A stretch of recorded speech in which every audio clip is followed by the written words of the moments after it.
untuk setiap generasi yang tertutup matanya oleh dunia, untuk setiap energi besar yang masih terkubur di dalam tanah. Ini bukan aksioma, ini panggilan luhur. Alienasi dimakan waktu yang berputar layaknya bumi. Pagi pekat bencana. Kesadaran menjalani sebuah pengalaman seperti menghirup wangi bunga. Panjang umur topeng Malangan.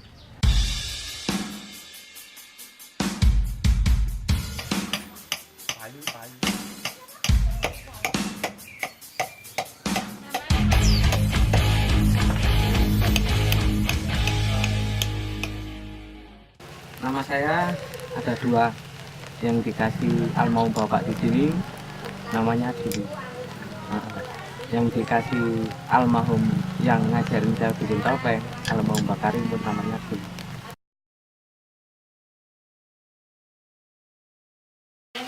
Saya belajar topeng mulai tahun 89 akhir, jadi lulus SMP tuh 1 bulan langsung belajar topeng. Saya dulu yang sampai sekarang ada orangnya itu juga yang juga ngikut ngajarin saya, namanya itu Mas Jumadi. Bikin topengnya juga nggak langsung besar, tapi dari kecil dulu. Jadi dari kecil agak besar lagi, lalu besar. Sama dengan kita lahir tengkurap dulu, habis itu berangkang, terantanan, jalan, lari. Nah, kalau sekarang enggak, diambil dari jalan dan larinya. Jadi yang tadi yang udah hilang, yang hilangnya di situ tadi.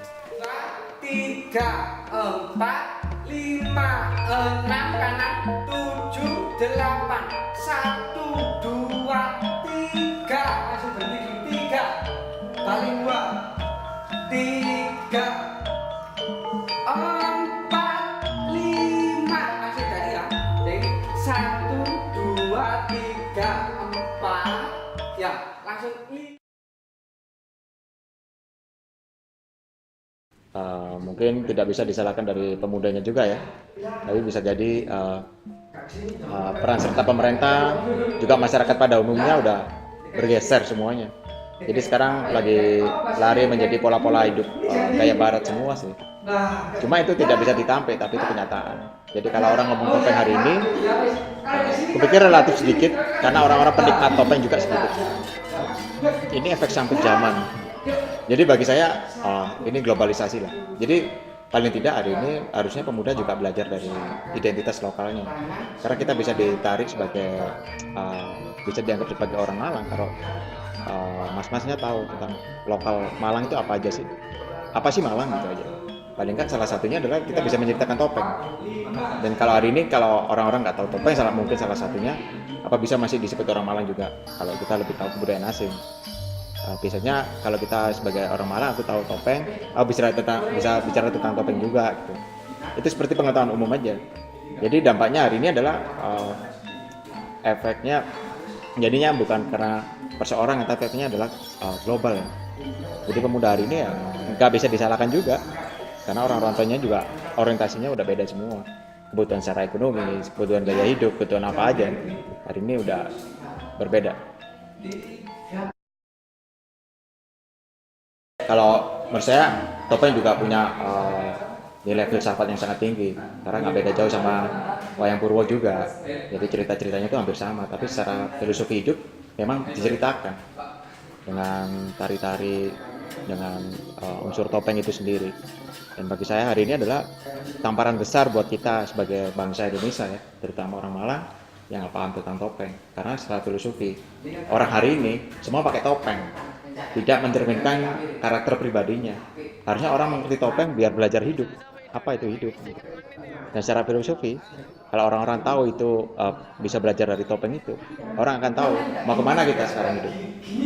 Mau kemana bangsa ini juga akan berdampak juga. Dari hal kecil ini aja, selikup Malang itu, dengan topeng aja. Karena saya pikir orang bisa membuat topeng bukan untuk menutupi wajah, tapi secara filosofi kan kita kadang-kadang berkarakter menjadi orang lain. Jadi topeng secara hidup hari ini ya orang-orang yang bekerja hari ini.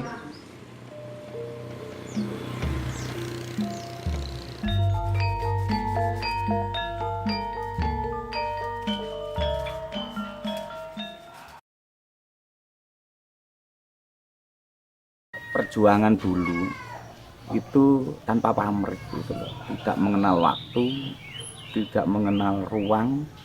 Ya karena ini aja apa ketertarikan jiwa itu, jadi tidak menghitung segala resiko atau apa yang dikorbankan. Jadi ya tanpa pamrih gitu, tanpa pamrih.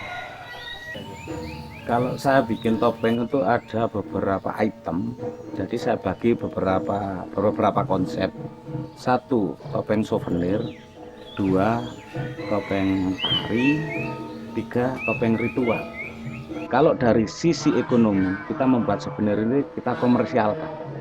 Jadi memang untuk perputaran, untuk menunjang kehidupan. Itu topeng tari itu ada dua, satu kebutuhan karena anak-anak yang berjiwa seni itu bisa sosial, bisa komersil, karena ada beberapa teman itu yang bisa berkarya tapi tidak punya karya, nanti kita bantu gitu, baik di pelatihannya, cara membuatnya, dan ke tarinya. Nah, sisi ketiga ini karena kita sudah meneruskan leluhur atau sudah panggilan jiwa, kita ke religinya, jadi ke filsafatnya. Jadi topeng ritual, topeng ini tidak dikomersialkan. Jadi memang untuk sosial, kebutuhan, untuk pelestarian budaya. Jadi topeng ini siapapun yang mau belajar dengan kondisi yang tidak mapan, kita bisa membantu di sosialnya. Baik dari segi apapun, terutama dari segi kejiwaan. Untuk menanamkan seni budaya kita yang adiluhung ini, kita harus berjiwa besar.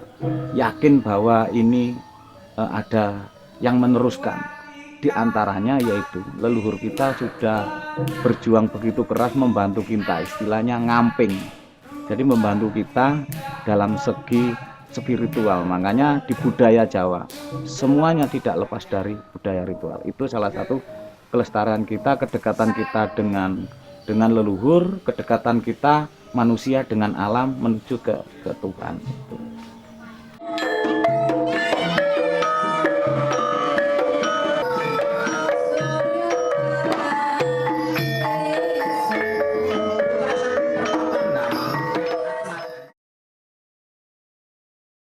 Saya sih di klaim-klaim itu, kalau kita sudah mengenal budaya kita sendiri, saya nggak malu loh. Maka budaya kita memang banyak gitu. Tapi yang saya malu nanti itu cuma seandainya orang luar lebih paham dari budaya kita, itu kita sendiri nggak paham dengan budaya kita cuma bisa ngomong aja gitu, bisa koar-koar yang harus kita pertahankan, tapi kenyataannya itu nggak ada gitu. Memang nggak ada yang mempertahankan, yang ada yang mempertahankan selama ini cuma pelaku-pelakunya aja gitu. Dari pemerintahnya juga nggak ada, dari siapa aja nggak ada. Contohnya gini aja, topeng Malang yang sudah di mana-mana, anak Malang sendiri kenal nggak topeng Malang? Itu aja. Itu nggak kita ngomongin dari yang diklaim batik, yang Ponorogo, di sekitar kita aja dulu, Malang dulu. Kayak contohnya Badut, kenal nggak Candi Badut? Gitu aja. Nanti kalau Badut nanti diriset orang, kita nggak kenal, apa kita nggak malu? Kita yang punya loh, gitu loh. Tapi kalau kita sudah memahami semuanya, kita nggak malu. Toh mereka nggak tahu, cuma luarnya aja yang apa tuh, yang mereka pelajari. Tapi dalamnya enggak, gitu loh. Orang-orang asing taunya apa? Cari luarnya aja, tapi dalamnya nggak tahu. Yang paham dalamnya yang orang-orang sendiri, gitu loh. Tapi kalau orang-orang sendiri itu nggak paham, wah ya keblinger namanya itu loh. Mungkin kalau dipelajari semuanya budayanya, mereka akan lebih mempertahankan budayanya mereka sendiri daripada budaya asing. Bayangan masa lalu adalah pegangan